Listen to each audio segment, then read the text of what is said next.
주가 죽은 자를 심판하러 오십니다.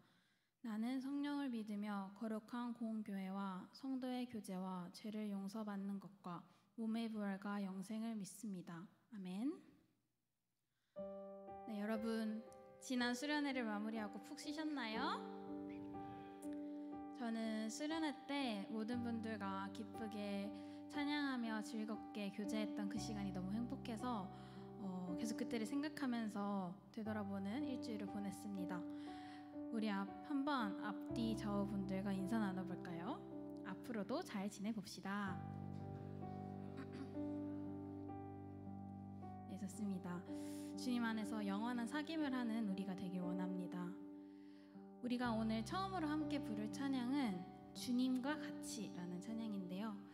찬양 가사 중에 이런 말이 있습니다. 오랜 세월 찾아 난 알았네 내겐 주밖에 없네 라는 가사가 있는데요. 박해자였던 사울을 사도로 쓰셨던 것처럼 우리가 어떤 삶을 과거에 살았던지 간에 보좌 앞에 나아가며 주님께서는 우리를 쓰십니다. 우리에게는 그 주님밖에 없음을 고백하면서 첫 찬양으로 나아가겠습니다.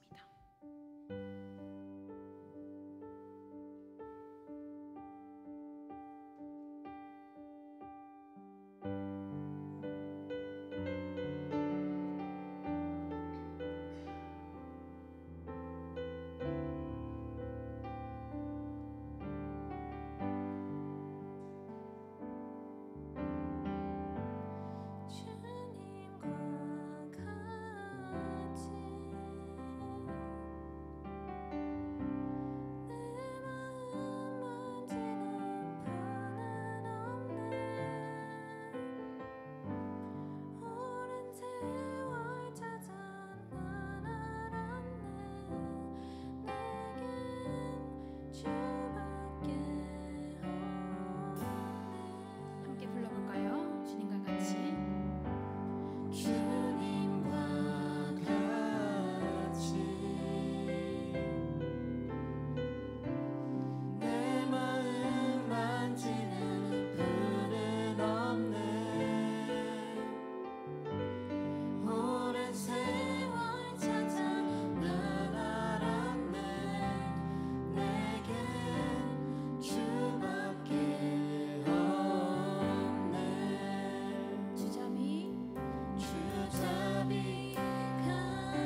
이 시간 다들 자리에서 일어나셔서 함께 박수 치면서 기쁘게 찬양했으면 좋겠습니다.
이들을 위해 귀한 예배당과 또 여건을 허락해 주심에 감사합니다.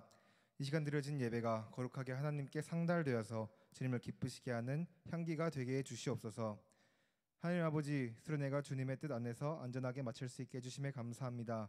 수련회가 마치고 일주일이라는 시간이 지났는데 수련회 때 받은 은혜 마음속에 잘 간직하고 간수하여서 일상생활을 하는 동안에 그리스도의 향기가 흘러넘칠 수 있도록 도와주시옵소서. 말씀을 선포하시는 목사님을 위해 기도합니다. 목사님을 통하여서 전파될 말씀을 저희가 믿음으로 받아들여 마음에 새겨 앞으로의 인생길 동안에 빛이 되게 해주시고 또 한 주간 살아갈 원동력이 되게 하여 주시옵소서.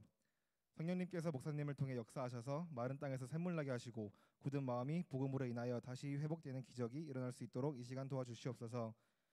주님, 청년의 때를 살아가고 있는 저희입니다. 삶의 한 절이라도 주님을 닮기를 원하오니 저희 마음 알아주사 이 청년의 시절을 통하여 주님 닮아가는 시간 될 수 있게 하여 주시옵소서. 시편 119편 9절 말씀처럼 저희가 주의 말씀을 지킴으로써 우리의 행실을 깨끗하게 하길 원합니다. 이미 승리를 허락하여 주신 주님과 동행함으로 하루하루 승리하며 살아간 저희 디모데 청년부 되게 하여 주시옵소서. 감사합니다. 사랑합니다. 이 모든 말씀 거룩하신 예수님의 이름으로 기도드렸습니다. 아멘.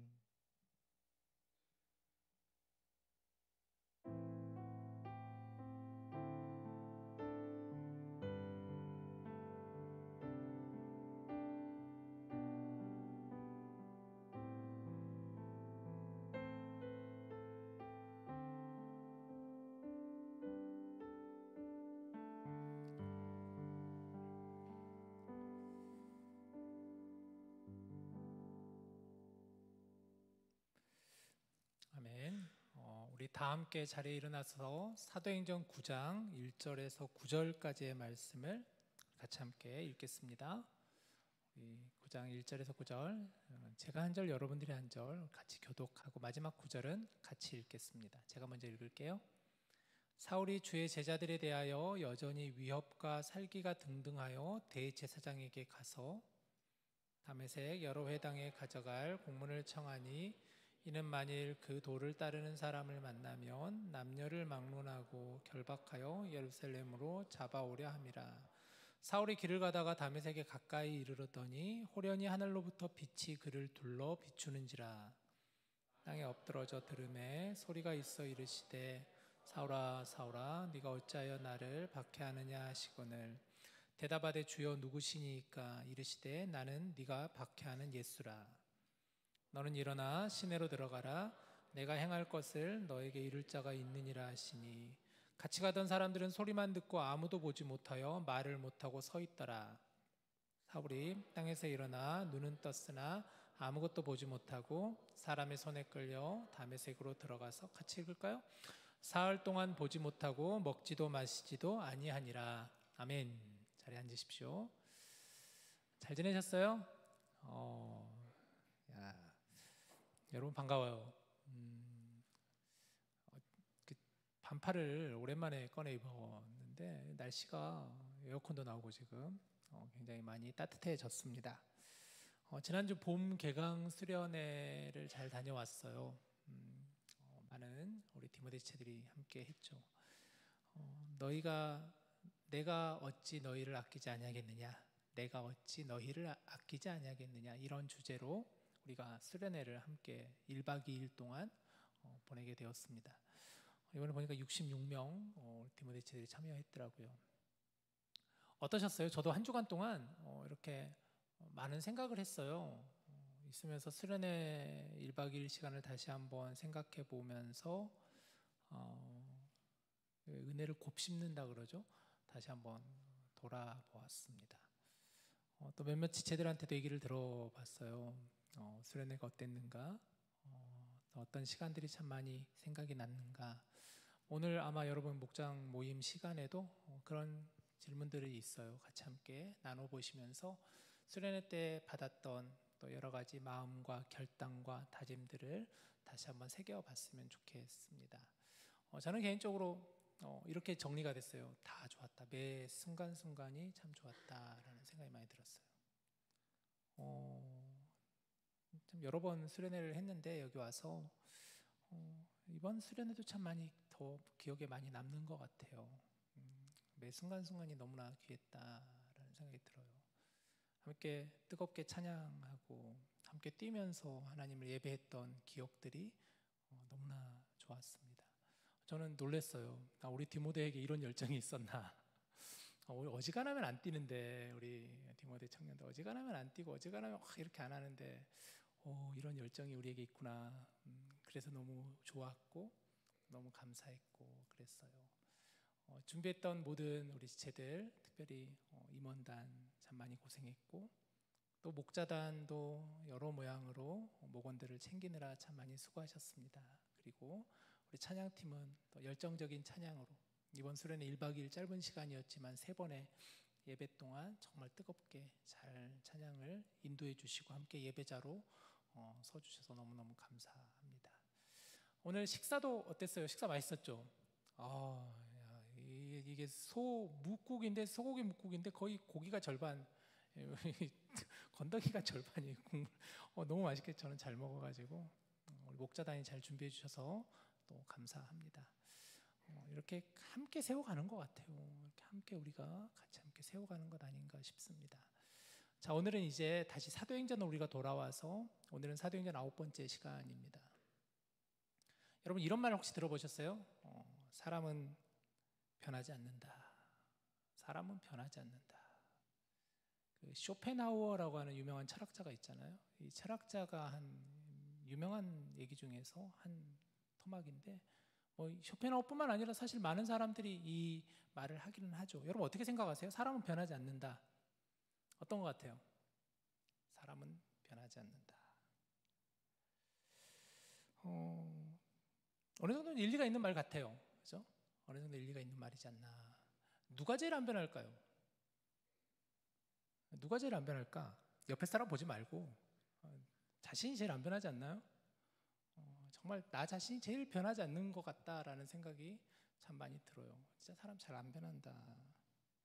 근데 꼭 그렇지만은 않다라는 생각이 들어요. 저도 사람 정말 참 안 변한다고 생각하는 사람 중에 한 명인데, 사람이 변하는 것을 직접 눈으로 보았고 경험한 적이 저는 있어요. 아주 강렬하게 경험한 적이 있는데, 제가 어린 시절 다녔던 교회 학교 친구가 있어요. 굉장히 친한 친구가 있는데, 이 친구 아버지는 굉장히 교회 다니는 걸 싫어하시는 분이셨어요. 이 친구는 저보다 더 열심히 믿는 친구예요. 근데 늘 교회만 다녀오면은 아버지가 그 친구를 가만두지 않았어요. 매를 들고 때리기도 하시고 욕을 하시기도 하고. 그래서 늘 조마조마했어요. 교회 마치고 이제 예배 마치고 돌아가는 그 친구를 볼 때마다 늘 마음이 조마조마하고 그랬었어요. 그 찬양을 참, 저도 중고등학생 때 찬양 참 좋아했는데, 그 찬양 보면 저희 때는, 나 때는 그 테이프 있어요. 찬양 테이프. 여러분 찬양 테이프 테이프 알아요? 카세트 테이프 알아요? 요즘 카세트 테이프 안 쓰잖아요, 여러분. 그죠? 요즘 우리 MZ 친구들은 거의 카세트가 뭐야? CD도 구경해 본 적 있어요? CD? 잘 안 보죠. 우리 성민이 오랜만이네 오늘. CD도 안 보잖아요, 거의. 카세트 테이프였는데 그 카세트 테이프를 뒤지셔가지고 그 아버지가 다 불태우셨어요. 저도 그걸 옆에서 봤거든요. 같이 눈물 흘리면서. 성경책은 말할 것도 없고요. 교회만 가면 아버지께서 친구를 가만히 두지 않으셨어요. 그래서 저는 그렇게 생각해요. 이 아버지는 진짜 안 변하시겠다. 정말 이런 분 변하실까? 이런 생각을 많이 가졌었어요. 그런데 어느 날 그 친구의 아버지가 변하시더라고요. 그렇게 교회를 반대하시고 그렇게 핍박하셨던 친구의 아버지께서 몸이 좋지 않았었어요. 중한 병에 걸리셨어요. 그랬더니 그 아버지의 고집이라든가 이게 꺾이시는 걸 봤어요. 그리고 저희 교회에서 그 아버지를 위해서 많은 분들이 기도하셨어요. 그리고 또 많은 분들이 찾아가셔서 위로해 주시고 이렇게 격려해 주시고 그런 일이 있었어요. 그런데 신기하게도 그 친구 아버지 그 중한 병이 점점 차츰 좋아지시면서 어느 정도 완치가 되게 되셨어요. 그러자 그 친구 아버지가 변하시더라고요. 그러더니 그냥 변한 정도가 아니라 누구보다 열심히 신앙생활을 하시는 거예요. 성가대 서시기도 하고요. 교회 여러 일들을 감당하시는 거예요. 불과 몇 년 전만 하더라도 그렇게 교회를 핍박하시고 그렇게 교회 가는 걸 싫어하시던 아버지께서, 그래서 저는 이제 고향 교회 갈 때마다 그 친구 아버지 볼 때마다 참 기분이 묘해요. 나 저 아버지 너무 잘 아는데 근데 저렇게 변하셨다, 이런 생각이 들었어요. 사람은 잘 안 변한다. 그러나 변할 수도 있다. 변할 수도 있다. 목회자로서 가끔 힘든 사람을 만날 때가 있어요. 정말 저 사람 힘들다, 이런 생각이 들 때가 있거든요. 그런데 제가 가졌던 생각, 사람 진짜 안 변하지만 변할 수도 있다. 이 생각이 사람에 대한 포기를 안 하게 되더라고요. 사실은 누구보다도 제 자신에게 잘 적용되는 말인 것 같아요. 사실 저도 사실은 예수님을 인격적으로 만나기 전에 저와 그 전과 후가 참 많이 다르다는 걸 누구보다 제 자신이 잘 알거든요. 여전히 부족한 점이 참 많지만 그래도 저도 많이 변한 게 이 정도예요. 아마 여러분도 그러지 않을까요? 여러분도 예수님을 믿고 나서, 어쩌면 예수님을 만나고 나서 신앙생활을 하면서 여러분도 많이 변하지 않았을까 싶어요. 다시 한번 질문을 드려보죠. 여러분, 그럼 어떤 사람이 잘 안 변할까요? 어떤 사람이 잘 안 변할까? 우리는 보통 저 사람 진짜 안 변해, 이런 얘기를 할 때 어떤 사람 안 변한다고 생각하세요? 저는 자기 확신에 차 있는 사람이 제일 안 변하는 것 같아요. 자기 확신에 차 있는 사람, 자기가 옳다고 생각하는 사람, 자기가 진리라고 생각하는 사람이 제일 안 변하는 것 같아요. 단지 고집 세고 이런 정도가 아니라 정말 모든 게 다 내가 진리야, 내가 생각하는 게 다 맞아, 내가 옳아 라고 하는 자기 확신에 찬 사람이 정말 안 변하지 않나 싶어요. 이 시대는 양극화되어 있잖아요. 자기 확신에 찬 사람은 무슨 말을 해도 잘 안 듣는, 정말 너무 극단적으로 치우친 경우가 있잖아요. 그러면 아무리 말을 해도 안 들어요. 듣지를 않아요. 자기 생각으로 가득 차 있기 때문에 무언가가 들어갈 틈이 없어요. 아무리 누가 좋은 말을 해줘도 고치려고 하지 않아요. 왜냐하면 자기 주장으로 가득 차 있기 때문에, 자기 확신으로 가득 차 있기 때문이죠. 오늘 여러분과 함께 말씀을 통해 보게 될 인물, 바로 사울이 그런 사람이었습니다. 자기 확신에 가득 차 있는 사람이 바로 사울이었습니다. 여러분, 사울은 우리가 잘 아는 바울이에요. 바울. 사도행전에서 참 중요한 인물 중에 한 명이 바울인데, 바울의 예전 이름, 원래 이름이 사울이었어요. 오늘 본문 1절, 2절 말씀을 보시죠. 사울이 주의 제자들에 대하여 여전히 위협과 살기가 등등하여 대제사장에게 가서 다메섹 여러 회당에 가져갈 공문을 청하니, 이는 만일 그 도를 따르는 사람을 만나면 남녀를 막론하고 결박하여 예루살렘으로 잡아오려 함이라. 여러분, 원래 사울이 어떤 사람이었습니까? 우리가 잘 아는 사울은 복음 전도자였어요. 복음을 땅끝까지 이방인에게 전한 사람이 바로 바울이잖아요. 사도행전에서 이제 앞으로 우리가 바울이 어떤 하나님의 일을 감당했는가를 이제 앞으로 여러 시간 동안 사도행전 말씀을 보면서 하나님의 사람 바울이 어떻게 복음을 증거했는가를 우리는 잘 살펴볼 거예요. 바울은 대단한 문장가였습니다. 신약 성경의 27권 가운데 13권, 절반 이상을 사도 바울이 기록할 정도로 그는 뛰어난 문필가였어요. 문장가였어요. 바울 서신을 보면은 참 엄청나요. 어떻게 이렇게 논리적일까? 어떻게 이렇게 체계적이고 어떻게 이렇게 그 말씀에 파워가 있을까? 그 말씀에 정말 성령님께서 기름 부어 주셨다라는 것을 사도 바울의 쓴 서신들을 보면 알 수가 있는데, 그러나 사실 예수님을 만나기 전에 바울은 어떤 사람이었는가? 그 사울은 자기 확신에 가득 차 있는 사람이었다는 거예요.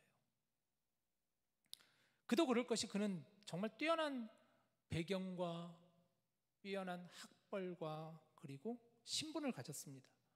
로마 시민권이라고 하는, 당시로 말하면 최고의 신분이라고 할 수 있는 로마 시민권자였고요. 그리고 그는 가장 뛰어난 석학 중에 한 명인 가말리엘이라고 하는 당시에는 누구나 그 스승 밑에서 배우고 싶어하는 가말리엘의 제자였었고요. 그 스스로 말하기를 자기는 히브리인 중에 히브리인이요, 또 바리새인으로서, 유대인으로서 율법에 굉장히 정통한 사람이 바울이었어요. 정말 말 그대로 자기 확신에 가득 차 있는 사람이 바로 바울이었어요. 정말 그 자존심이나 이런 게, 자기 자존감이 정말 끝까지 올라가 있는 사람이 바로 사울이었다라는 것이죠. 본문 1절에도 보니까 주의 제자들에 대하여 여전히 위협과 살기가 등등하였다라고 성경은 말하고 있어요. 주의 제자들에 대해서 여전히 위협과 살기가 등등하였다, 가득하였다라는 거죠.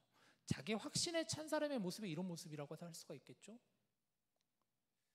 자기가 옳다 생각하고 자기가 진리라고 생각하는 사람이 보여지는 특징이 이런 모습이잖아요. 굉장히 사납고 공격적이고. 사울은 예수님의 제자들을 못마땅히 여겼습니다.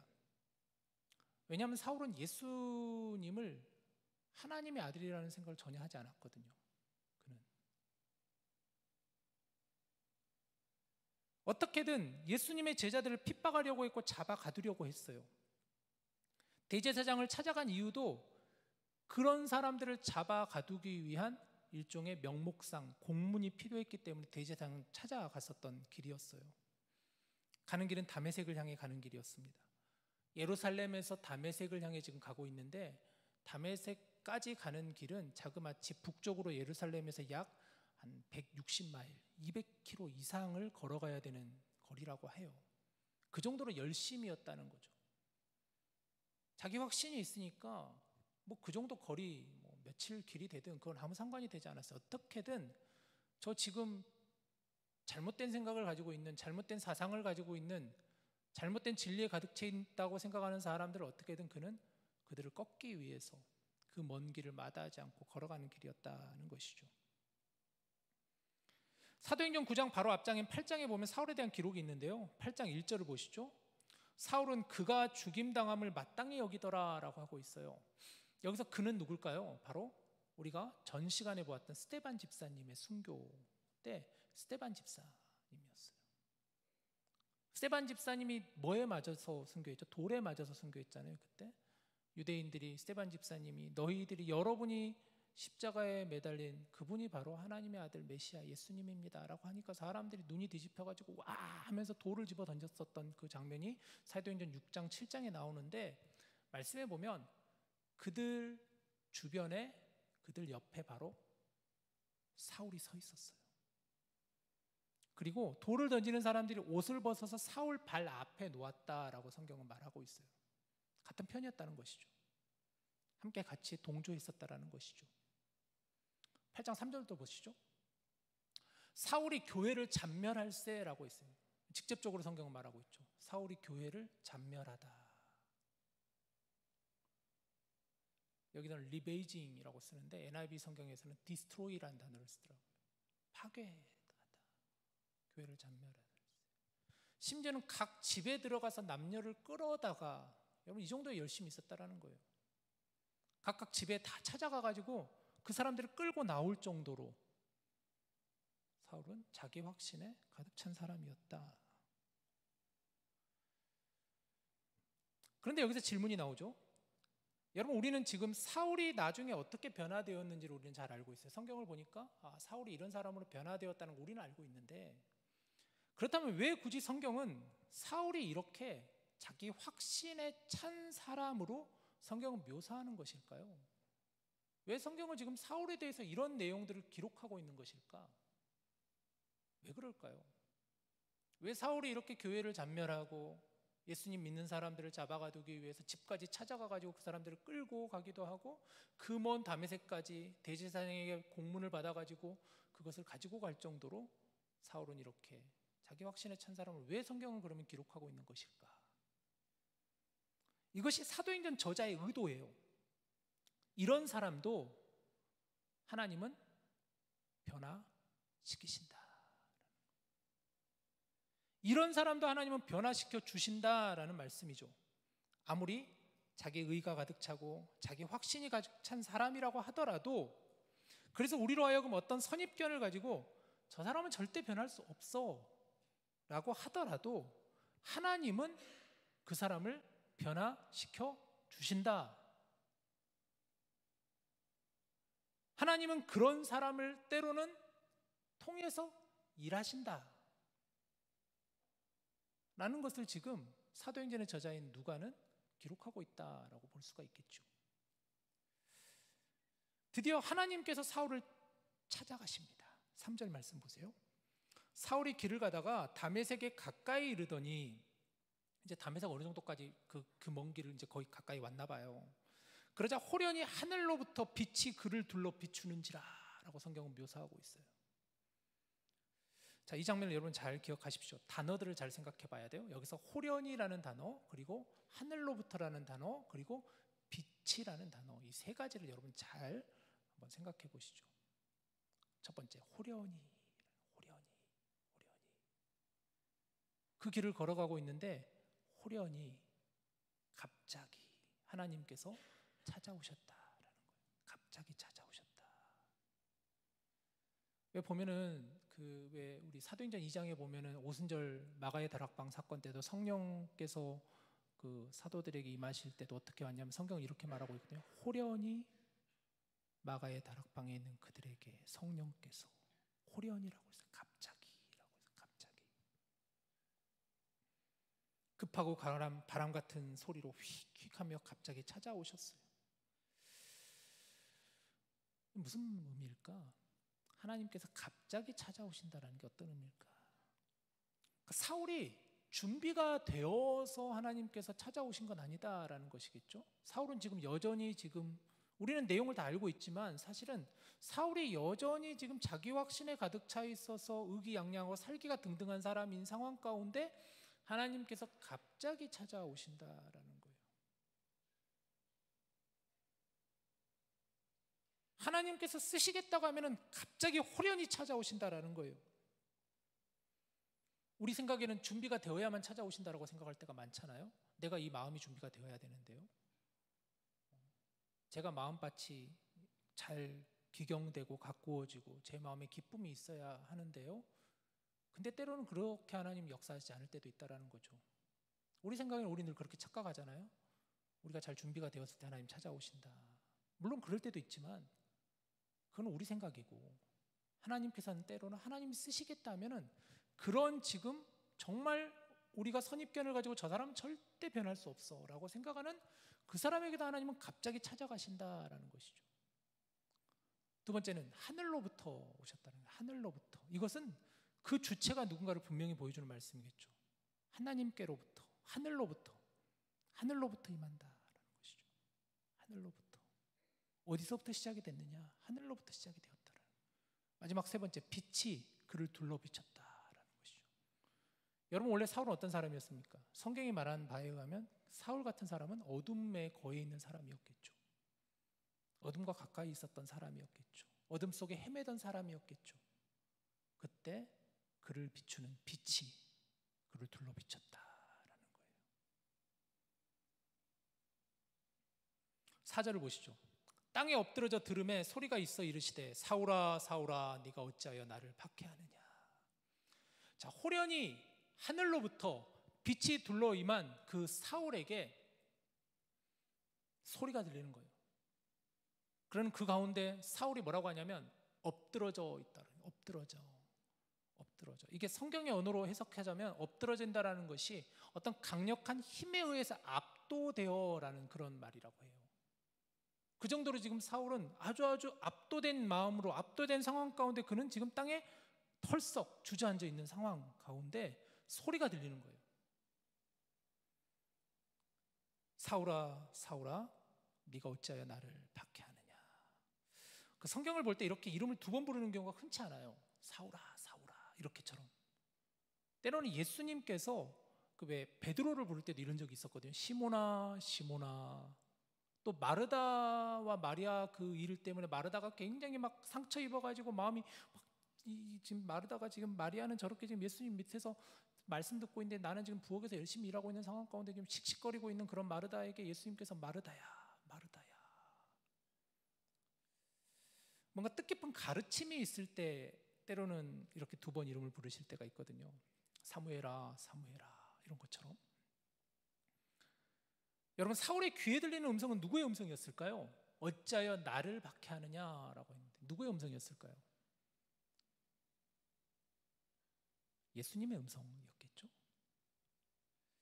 그런데 참 이상한 게 분명 사울이 박해한 것은 예수님이 아니라 예수님을 믿는 사람이란 말이에요. 지금 예수님 믿는 사람들을 사울이 박해했는데 그 사울의 귀에 들리는 소리는 어찌하여 나를 박해하느냐라고 말씀하고 있다는 거예요. 어찌하여 나를 박해하느냐. 예수님은 예수님을 믿는 사람들을 때로는 예수님 당신과 동일시하고 계시는 그런 말씀들도 나와요. 마태복음에 보면은 25장 40절을 보시죠.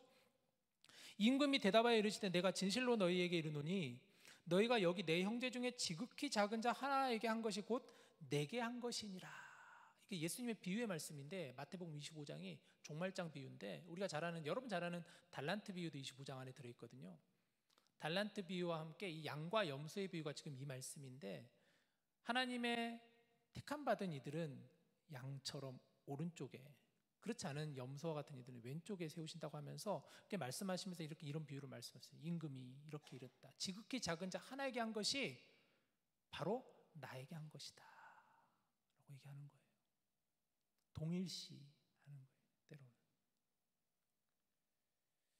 예수님이 사울에게 들려주신 어찌하여 나를 박해하느냐라는 말씀이 바로 이와 같은 말씀이라는 것이죠. 본문 5절에서 7절을 계속 보시죠.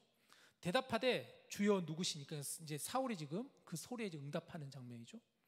그러자 나는 네가 박해하는 예수라. 6절 너는 일어나 시내로 들어가라. 내게 행할 것을 내게 이를 자가 있느니라. 7절 같이 가던 사람들은 소리만 듣고 아무도 보지 못하여 말을 못하고 서 있더라.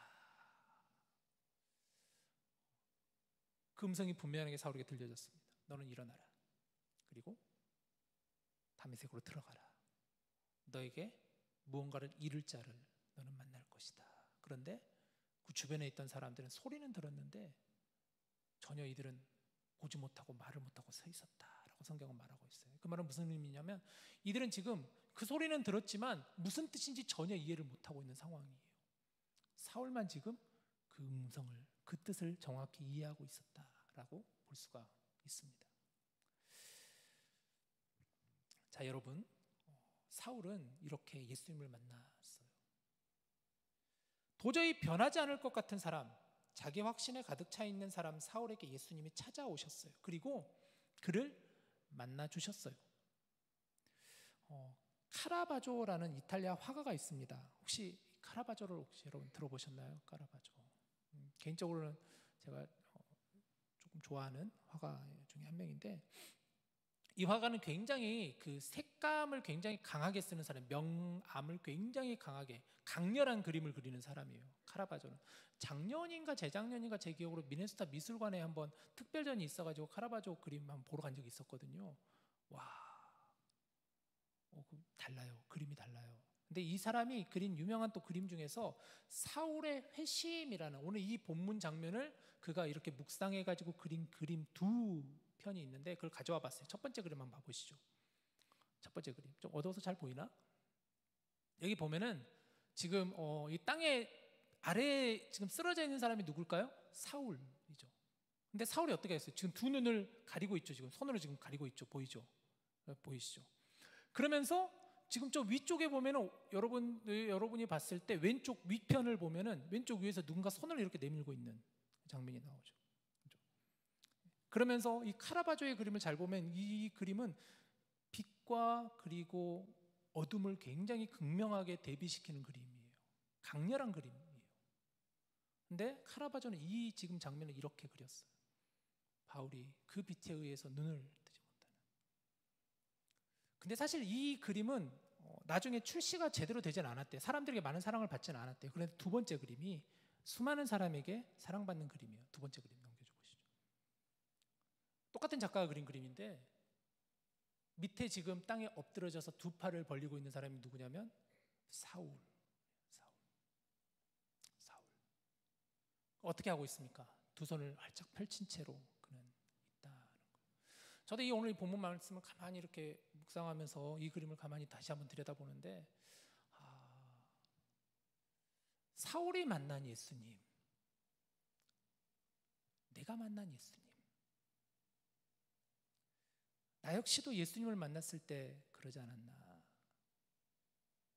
정말 내 자기 확신에 저도 자기 의에 가득 찬 사람이 저였거든요. 자기 고집 가득했었고 마치 내 중심이었던 것 같아요. 세상은 내가 점령할 거야. 내가 세상에서 큰 사람이 될 거야. 막 이런 생각으로 가득 차 있었던 사람이 저였던 것 같아요. 근데 예수님께서 저를 찾아오셨어요. 진짜 안 바뀔 것 같은 저에게도 예수님이 찾아오셔서 제 삶을 변화시켜 주셨어요. 바꿔주셨어요. 마치 두 손을 내밀고 있는 사울이 제 모습과도 같았어요. 제 의지와 능력을 믿었던 사람이었는데 하나님이 제 삶에 들어오시면 모든 걸 바꿔주셨다라는 거. 이번 개강 수련회 때 유독 이번 설교 시간에 제 간증을 참 많이 했었던 것으로 생각이 나요. 제 삶의 여러 가지 변화와 여러 가지 하나님을 만난 일들, 또 여러 가지 어려운 고난들 여러분들에게 많이 나눴잖아요. 마치 요나와 같은 사람이 우리와 같다라고 하였어요. 우리가 요나서를 봤잖아요 이번에. 요나도 마찬가지 아닌가? 요나도 자기 확신이 가득한 사람이었어요. 자기 의로 가득 찬 사람이 바로 요나였잖아요. 자기가 옳다고 생각했어요. 어떻게 니느웨 같은 사람을, 저들을 어떻게 하나님 용서하실 수가 있습니까? 그래서 끝까지 정말 하나님을 피해 다니고 도망 다니고 하나님 앞에 때로는 막 투정하고 나 이럴 거면 죽겠습니다라고 막 그렇게 위협하기도 했던 사람이 바로 요나였었단 말이에요. 그런데 하나님은 한순간도 요나를 떠나지 않으셨다라고 했어요. 하나님은 추적하셨다라고 그랬잖아요. 추적하시는 하나님이라고 그랬죠. 우리가 저녁 시간에 추적하시는 하나님에 대해서 나눴잖아요. 아무리 피하러 도망하려 한들 하나님은 끝까지 찾아오신다. 어떤 방법으로 하나님은 그 사람을 찾아가신다. 요나서 같은 경우에는 큰 바람과 폭풍과 큰 물고기와 박넝쿨과 벌레와 선장을 통해서 계속해서 하나님께서 요나를 깨우시잖아요. 찾아오시잖아요. 그리고 우리가 함께 하나님의 마음과 하나님의 시선을 이번 수련회 기간 동안에 함께 그 마음과 시선을 붙잡고 기도했잖아요. 질문을 드려봐요. 여러분은 어떻게 예수님을 만나셨나요? 여러분은 언제 예수님을 만나셨나요? 어떤 상황과 어떤 환경에 있을 때 예수님 만나시고 예수님께서 여러분을 찾아오셨나요? 그리고 그게 단 일회성이 아니라 지금도 여전히 예수님은 우리와 함께 계시고 우리를 추적하시는데 어떤 방법으로 예수님은 저와 여러분을 찾아오시고 어떤 방법으로 예수님은 말씀하고 계시는가요? 그리고 예수님을 만난 우리는 어떻게 지금 변화되어 가고 있나요? 오늘 목장 성경 공부 시간에 여러분 이 질문을 중요하게 다뤄 주시기를 바라요. 제가 목자분들에게 굉장히 많이 부탁을 드렸는데 이번 목장 모임의 가장 중요한 핵심은 6번 질문이다. 어떻게 내가 예수님을 만났는가? 예수님을 만나서 나는 어떻게 변화되었는가? 또 어떻게 변화되기를 원하는가? 말씀을 마무리하죠. 이제까지 사울은 자기 힘으로, 자기 의지로, 자기 확신으로 달려왔어요. 그의 인생은 세상적으로는 어느 것 하나 부족함 없을 것 같은 그런 인생이었어요. 모두가 부러워하는 삶이었어요. 그러나 그런 사울에게 예수님은 찾아오셨어요. 그리고 그의 힘, 그의 의지, 그의 확신을 철저하게 내려놓게 하셨어요. 비우게 하셨어요. 깨트리셨어요. 마지막으로 다시 한번 오늘 본문 8절 말씀 우리 같이 읽읍시다. 8절. 자, 시작. 사울이 땅에서 일어나 눈은 떴으나 아무것도 보지 못하고 사람의 손에 끌려 다메섹으로 들어가서. 자, 여기 이 부분을 잘 보셔야 돼요, 여러분. 눈은 떴으나 아무것도 보지 못했고 뭐라고 성경은 말하냐? 사람의 손에 끌려갔다라고 했어요. 사람의 손에 이제 끌려가는 인생이 되었어요. 이전까지는 자기 힘으로, 자기 의지로 가는 인생이었다면 이제는 사람의 손에 끌려갔다라는 것은 예수님께서 그의 삶에 개입하셔서 그의 손을 끌고 가신다라는 거예요. 이제 붙잡고 가신다라는 거예요. 끌려가는 인생이 된다라는 거예요. 사울은 이제 성령님에 의해 끌려가는 삶이 된다라는 것이죠. 도저히 변할 것 같지 않은 사람, 사울이 그렇게 변화됩니다. 여러분, 우리 역시도 도저히 변할 것 같지 않았지만 우리를 변화시킬 수 있는 분은 예수님밖에 없습니다. 예수님을 만나면 여러분 변화돼요.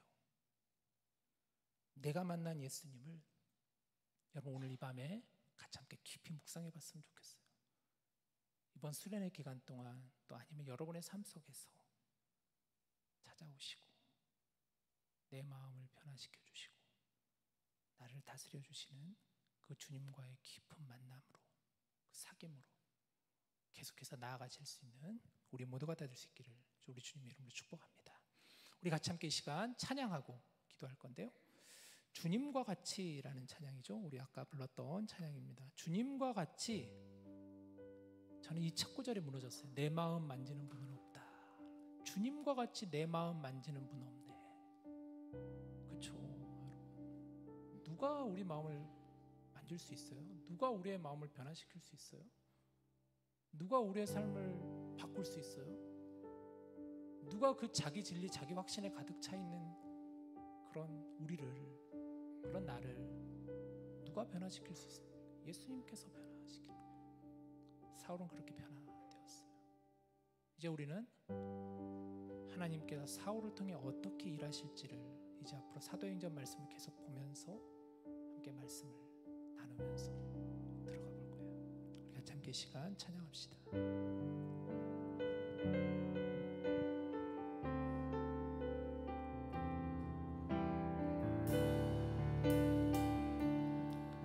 주님과 같이.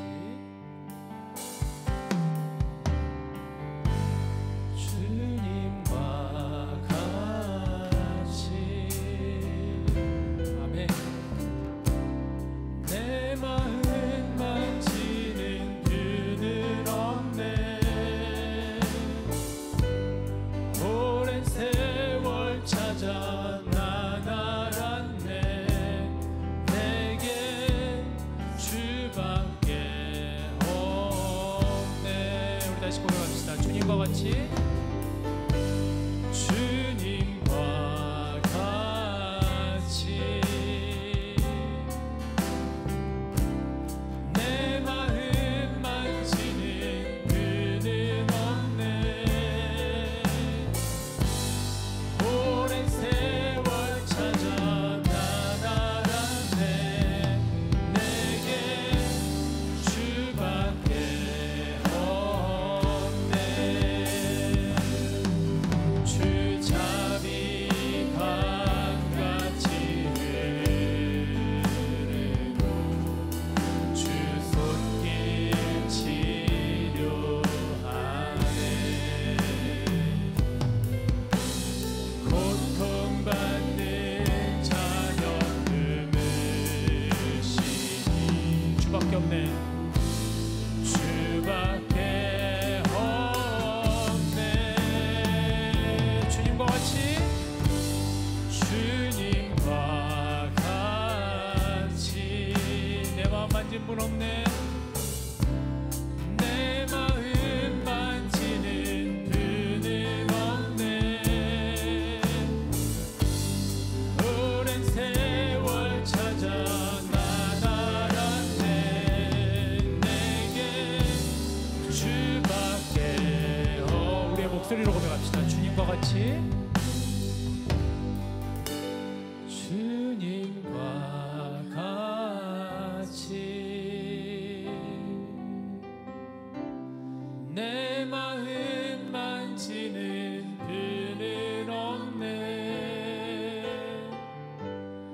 오랜 세월 찾아 난 알았네. 내게 주밖에 없네. 우리 지금 같이 기도합시다. 정말 변할 수 없을 것 같은, 우리가 때로는 선입견에 의해서 저 사람은 안 변할 것 같아. 저 사람을 내가 어떻게 다가가서 저 사람을 어떻게 할 수 있을까? 우린 그런 선입견에 빠질 때가 참 많은데, 그렇죠. 우리가 하려고 하니까 안 되는 것이겠죠. 예수님께서 오시면, 예수님께서 가시면, 찾아가시면, 예수님을 만나면 누구든 변화됩니다. 변화되지 않는다는 것은 아직 예수님 만나지 않았다라는 것과도 같겠죠. 우리 시간 같이 기도할 때 주님, 나를 새로운 피조물로 거듭나게 하나님 깨워주시옵소서. 나를 변화시켜 주시옵소서. 내가 주님을 언제 만났던가, 또 여전히 주님은 나를 찾아오고 여전히 내 마음을 두들고 계시는데 왜 나는 아직도 그걸 모르고 있나? 요나처럼 여러 방법으로 예수님 찾아오시는데 왜 나는 아직도 그걸 모르고 있나?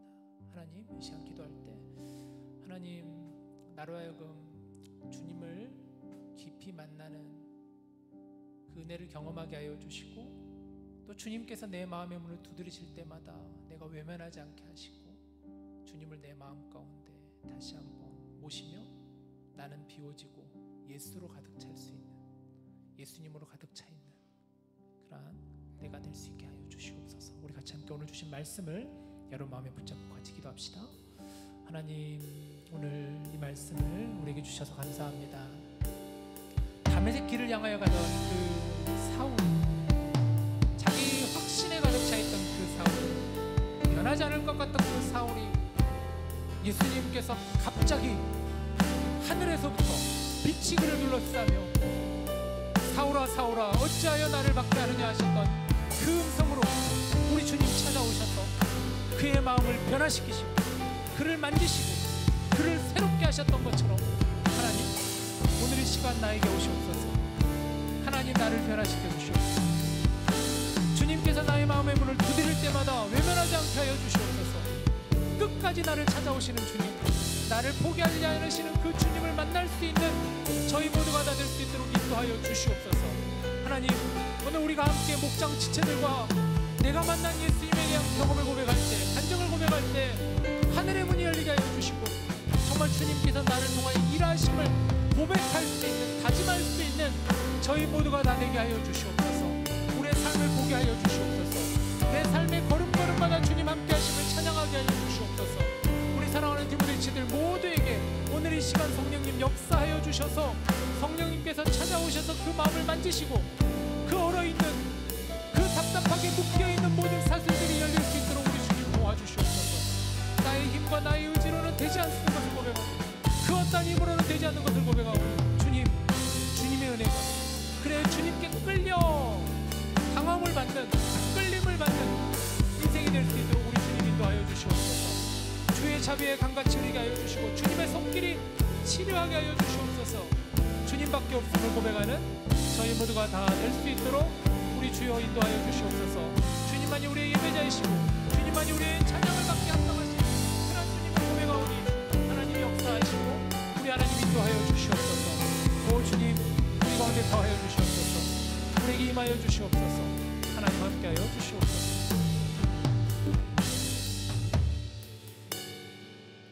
마치 하나님 다메섹 길을 걸어가고 있는 그 사울의 모습이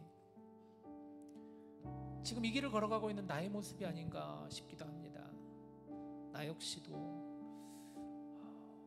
나로 가득 차 있고 내 중심으로 가득 바라보며 변하지 않을 것 같은 그러한 인생인데, 하나님 이 시간 우리 예수님께서 사울을 찾아오셨던 것처럼 주님께서 우리를 찾아오실 때, 문을 두드리실 때 우리가 그 마음의 문을 열고 주님을 영접하게 하여 주시고, 또 이미 우리가 주님을 만났음에도 불구하고 여전히 그 주님을 보지 못하고 주님을 밀어내고 있다면 다시 한번 우리의 마음의 문을 고쳐주시고 변화시켜 주시고 치유하여 주시고 주님의 은혜가 우리 모두에게 넘치게 하여 주시옵소서.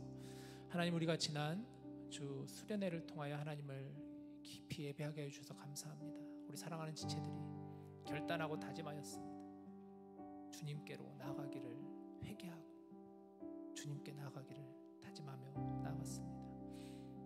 하나님, 우리의 마음을 붙잡아 주시옵소서. 우리의 걸음걸음을 인도하여 주시옵소서. 유학생활하며 이민생활하며 힘들고 지쳐있을 때마다, 외로울 때마다, 고단하고 지칠 때마다 주님 우리를 찾아오셔서 주님의 손을 만지고 주님의 손 붙잡고 일어날 수 있는 우리 모든 디모데 다 되게 하여 주시옵소서. 이 모든 말씀 우리 주 예수님의 이름으로 감사드리며 기도합니다. 아멘.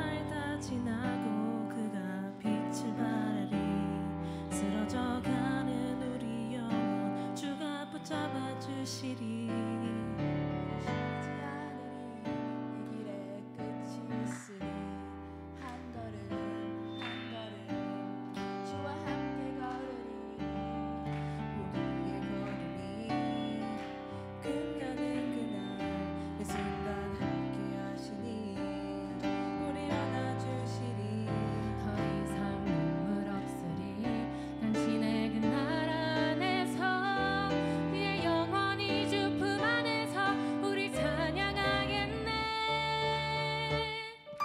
우리가 늘 이길 세상이 미련하다 해도 우리는 주가 보여주신 그 한 소망 있으니 어둠의 조각조차 그곳에 빠뜨리지 못해 당신의 나라에 우리 영원히 거하네.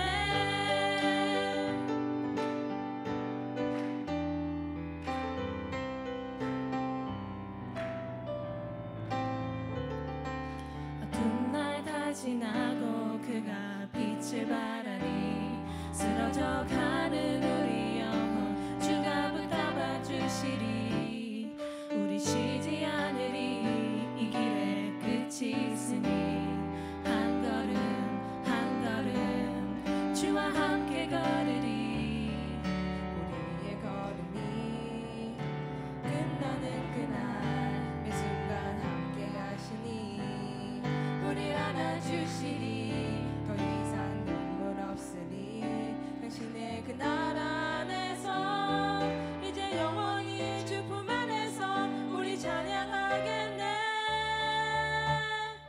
우리가 늘 이길 세상이 미련하다 해도 우리는 주가 보여주신 그 한 소망 있으니 어둠의 조각조차 그곳에 빠뜨리지 못해 당신의 나라에 우리 영원히 우리가 늘 이길 세상이 미련하다 해도 우리는 주가 보여주신 그 한 소망 있으니 어둠의 조각조차 그곳에 빠뜨리지 못해 당신의 나라에 우리 영원히 당신의 나라에 우리 영원히 거하네.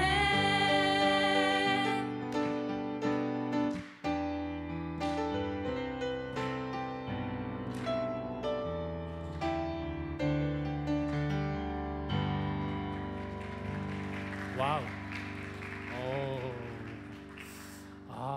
너무 이 팔구 또래 팔구 또래 자매들이 나와서 오늘 봉헌송을 했다고 해요. 물론 틀린 것도 있지만 그래도 너무 너무 좋았어요.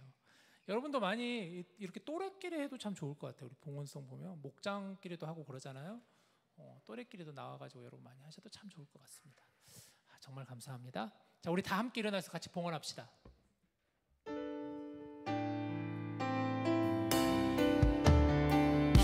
믿음 다하여 믿음 다하여 그 위에 서리라. 하나님의 나라는 무너지지 않으니 믿음 다하여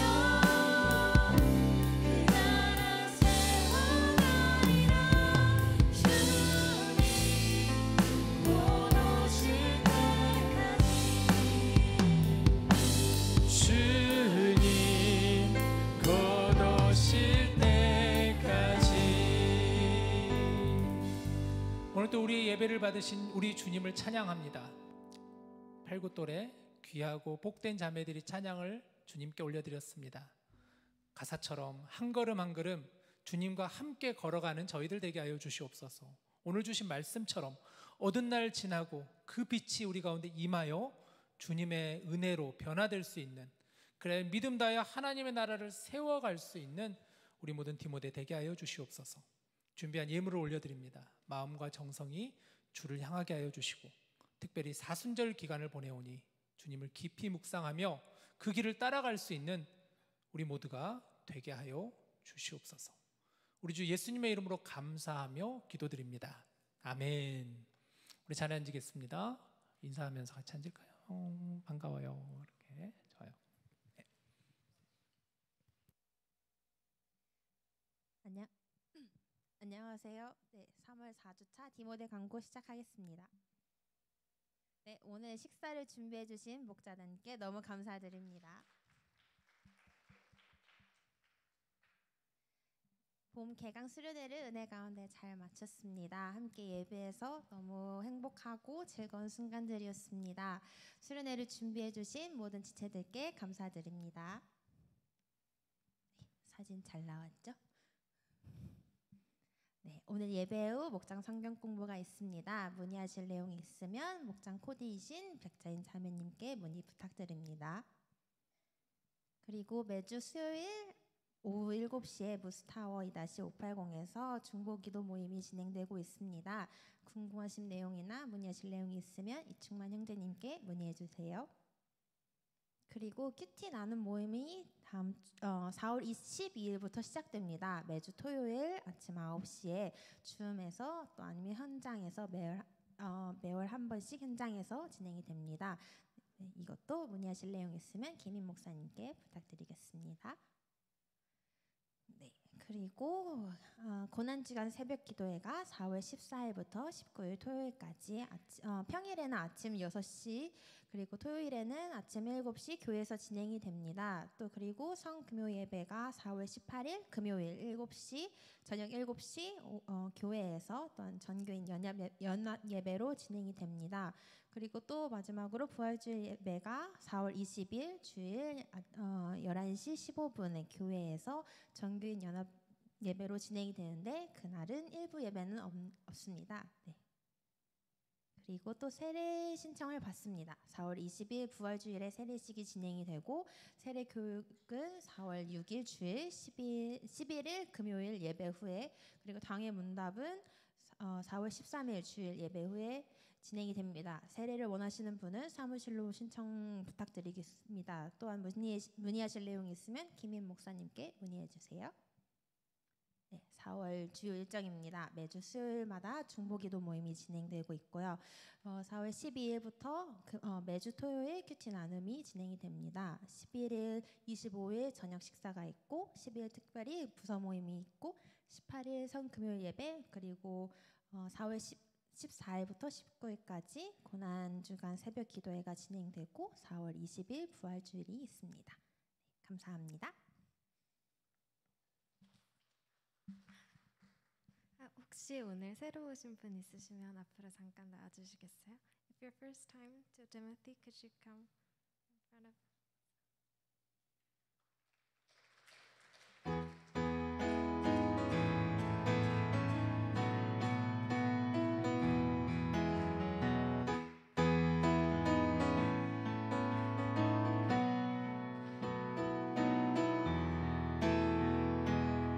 간단하게 이름이랑 어떻게 오시게 되셨는지 자기소개 부탁드려요. 안녕하세요. 제 이름은 최미주라고 하고요. 23년 5월 때 미네소타 UM 졸업하고 일하고 있습니다. 영균 선배 통해 가지고 알게 돼서 오게 됐습니다. 반갑습니다. Hello, my name is Samuel. I've lived in the Twin Cities for most of my life, and I'm here because of my girlfriend, Miju.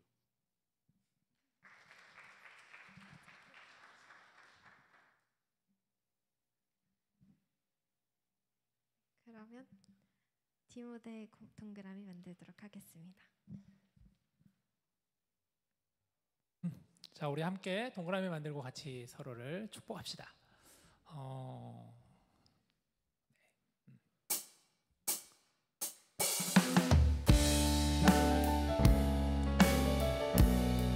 우리 서로를 정말 사랑의 마음을 담아서 진심으로 축복합시다. 하나님 주신 열방을, 하나님 주신 열방을 치유하는 거룩한 꿈을 꾸는 당신은 세상이 감당치 못할 믿음의 사람입니다. 우리 먼 쪽을 향해 보내는 하나님 주신 열방을 치유하는 거룩한 꿈을 꾸는 당신은 세상이 감당치 못할 믿음의 사람입니다. 아멘, 아멘. 정말 여러분 믿음의 사람으로 잘 나가시길 바랍니다. 우리 정말 오랜만에 성민 형제가 왔어요. 그지? 근 1년 만인가? 9개월 만에. 어떤 일로 왔어요? 잠깐 방문 왔어요? 혹시 옆에 분은 선영자매는? 같이 왔어요? 왔고? 수업하고 있군요. 너무 잘 왔어요. 혹시 오늘 이번 주로 마지막으로 떠나신 분 안 계시나요? 안 계신가요? 네, 우리 새가족분들이 이따가 가지 마시고 저랑 미주자매랑 남자친구분 저 꼭 보고 같이 갔으면 좋겠고, 오늘 하리보 목장은 제가 들어갑니다. 그 아까 광고 중에서 리마인드 다시 한번 광고 해드리자면, 그 큐티 나눔 모임을 이제 시작하려고 해요. 돌아오는 토요일 말고 그 다음 주 토요일 날부터 시작할 건데, 우리가 기도와 말씀 이 두 가지가 너무너무 중요하다는 걸 여러분 잘 계속해서 제가 강조하면서 알잖아요. 그래서 이제 매주 토요일마다 큐티 나눔 모임을 시작합니다. 제가 끌고 갈 거고요. 그래서 같이 함께 줌으로 같이 함께 그 큐티 한 주간 여러분 나눠드리잖아요. 그 본문 중에서 하나를 택해가지고 같이 함께 큐티 본문을 나눌 수 있는 시간 갖고, 한 달에 한 번은 제가 생각하기에는 캠퍼스로 가서 제가 가서 여러분들과 같이 큐티 나눔 시간을 가지도록 할게요. 맛있는 거 사가지고 그런 식으로 진행을 할 겁니다. 그래서 여러분들의 많은 참여 바랍니다. 그리고 우리 공동체 지체들 중에 아직 세례 안 받은 지체들이 꽤 있는 걸로 제가 알고 있어요. 그래서 여러분, 세례는 부담을 갖고 말고의 문제가 아니라, 세례를 받는다는 것은 내가 하나님 앞에 하나님의 자녀입니다라는 그런 고백이면서도, 또 많은 사람들이 함께 그런 부분들을 함께 축복하고 또 격려해주고, 그런 참 귀한 의식 중에 하나예요. 그래서 부담 안 가지셨으면 좋겠고, 세례 안 받은 지체가 있으면 목자들 오늘 목장 모임 할 때 목장 지체들 중에 세례 안 받은 분이 있으면 그거 혹시 저한테 적극적으로 해주시고, 저한테 따로 개인톡 해주시면 더 좋을 것 같아요. 제가 개인적으로 그분 연락해가지고 꼭 세례 받을 수 있도록 인도하겠습니다. 아시죠? 자, 제가 축도하고 마치겠습니다. 이제는 우리 주 예수 그리스도의 은혜와 하나님의 사랑과 성령님의 교통하심이 삶의 자리로 나아가 빛 가운데로 주님의 걸음걸음 위에 한 걸음 한 걸음 함께 걸어가기를 다짐하고 결단하며, 우리 주님의 만남을 기억하고 그 만남을 고백하고 또 나눔을 갖길 원하는 우리 사랑하는 모든 디모데 형제 자매들 위해, 또 오늘 우리와 함께 한 가족이 된 미주 자매와 그 남자친구와 또 오랜만에 또 이곳에 와서 함께 예배한 우리 성민 형제, 그리고 우리 모든 디모데 형제 자매들 위해 이제로부터 영원토록 함께 하시기를 간절히 축원하옵나이다. 아멘.